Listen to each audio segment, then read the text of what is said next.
This is the Chassidic Story Project with Barak Hullman, podcasting from Jerusalem, Israel. This podcast is sponsored by listeners just like you. To become a supporter of this podcast, please go to HasidicStory.com, HASIDIC story.com. You'll never know, you'll never know, you'll never know, you'll never know.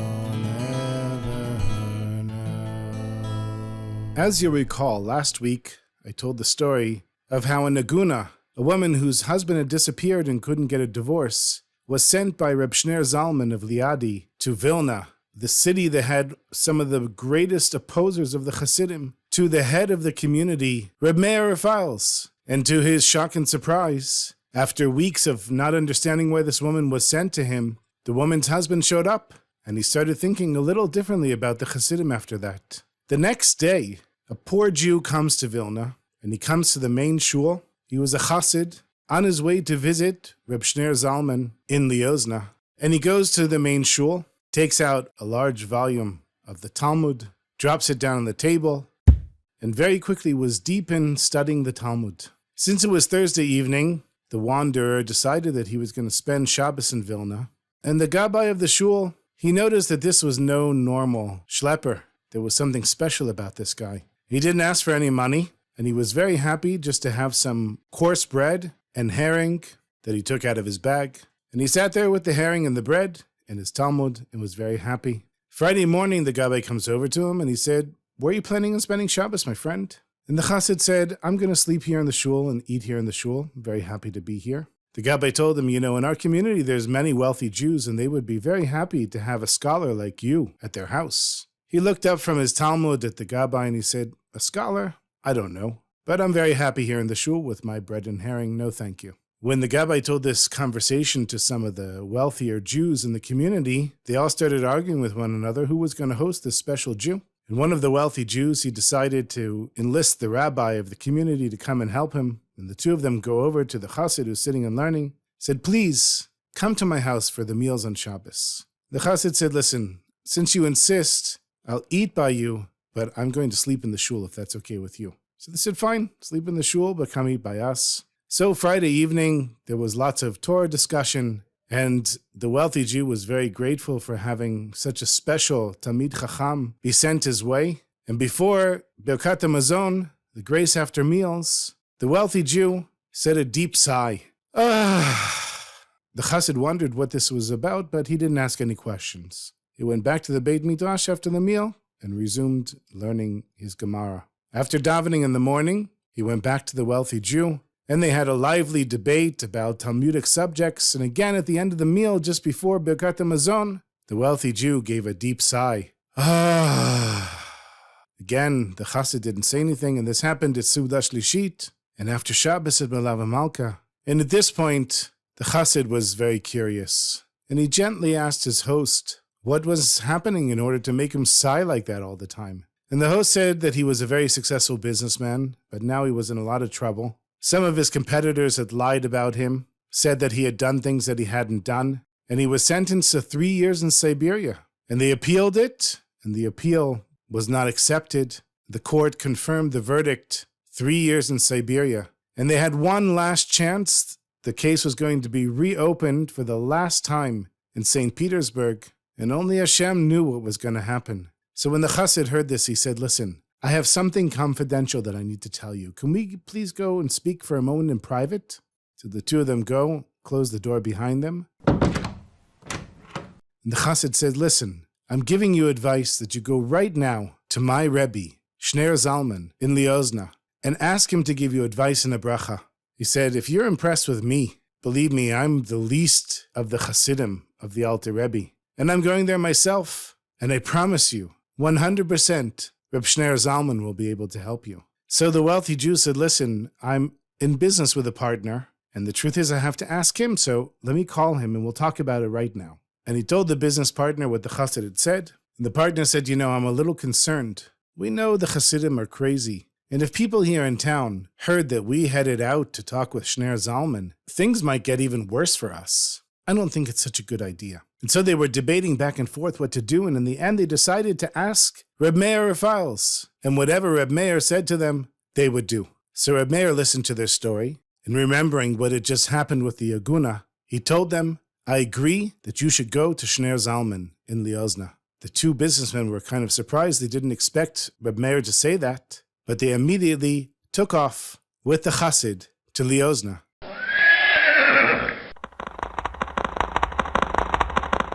And when they got there, they told Reb Shner Zalman all the details of their problems. The Rebbe looked at them and he said, now you two look like you've learned some Gemara before. So tell me, what's the meaning of the following Talmudic passage?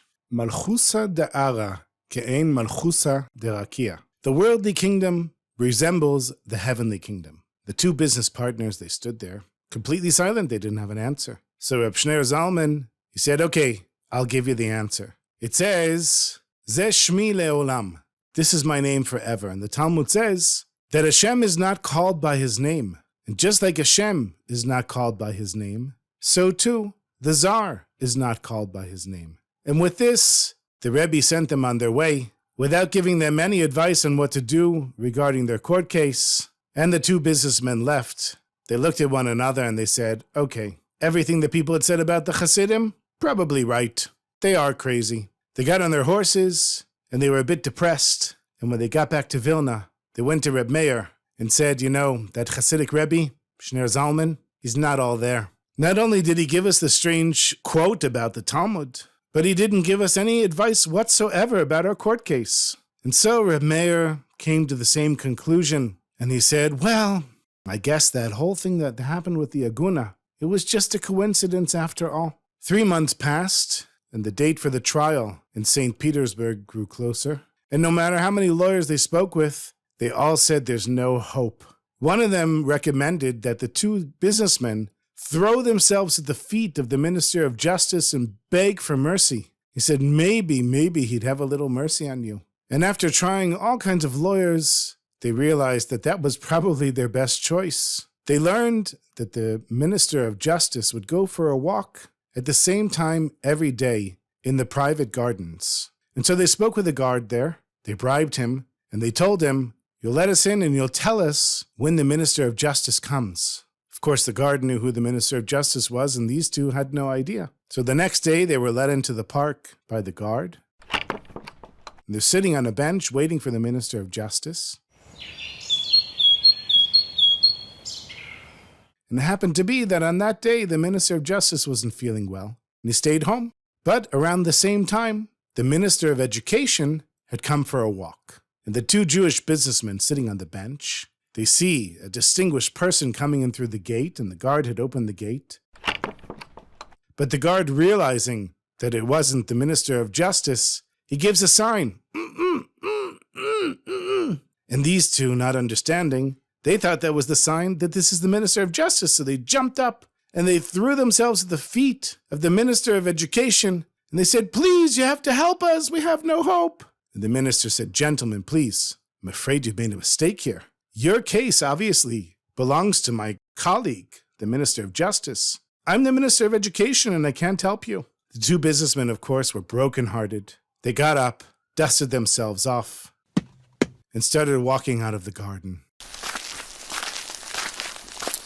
A few minutes later, however, the minister said to the guard, go and bring those two Jews back here. I want to talk with them. Now, the guard was a little alarmed because if the minister wanted them to come back, maybe he wanted them to testify against the guard for illegally allowing them into the gardens. But he didn't have a choice. He ran over, caught up with them, and told them that the minister wants to see them. They could see how scared the guard was, and they were scared themselves because they thought they might be put in prison. But they also didn't have a choice, so they went back together. And the minister said to them, I can tell from your faces that the two of you are educated Jews. If you can answer a question that the Tsar asked me recently, then I would be willing to pass on your request directly to the Tsar. And if he likes your answer, then he'll let you off and cancel your court case. So the two of them said, okay, what's the question? And the Minister of Education said, the Tsar and I were discussing this just the other day. The Tsar said it's written in your Talmud,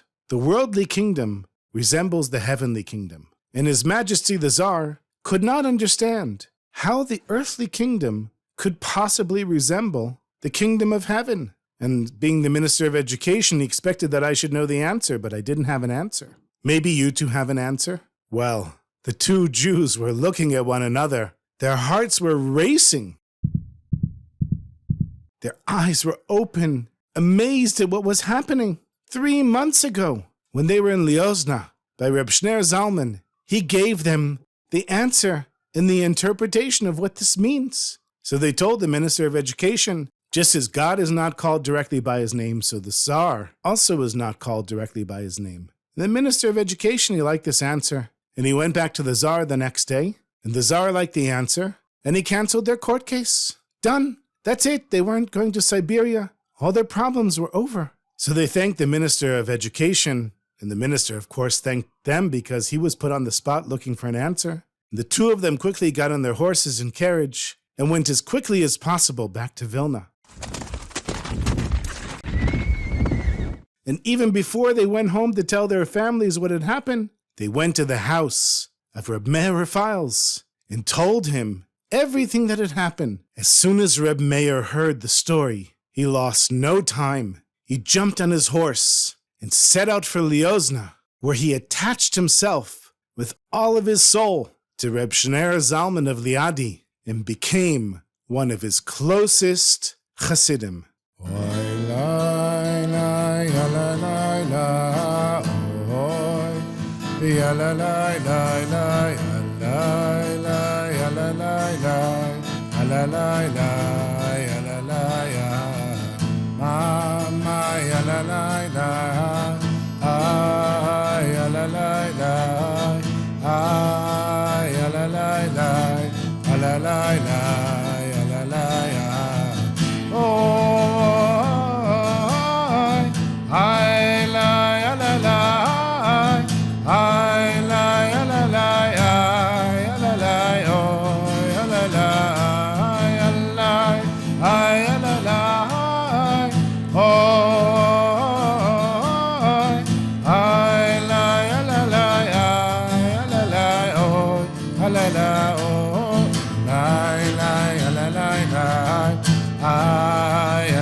I want to thank the new supporters of this podcast, the Levy family from Miami, and their children, Aviel, Amitai, Asher, Eli, and Gabriel. Thank you so much for becoming a supporter, and thank you to my listeners and all of the supporters of this podcast. Thank you for listening, and thank you for your support. If you'd like to become a supporter of this podcast, please go to my website, ChassidicStory.com, HASIDIC story.com. You'll see there's a link there where it says Become a Supporter. Thank you again for listening, and please make sure to share this podcast with your friends. If you're listening someplace where it's possible to leave feedback, the feedback makes a big difference, and also, I love hearing from the listeners, so please be in touch. Thank you very much.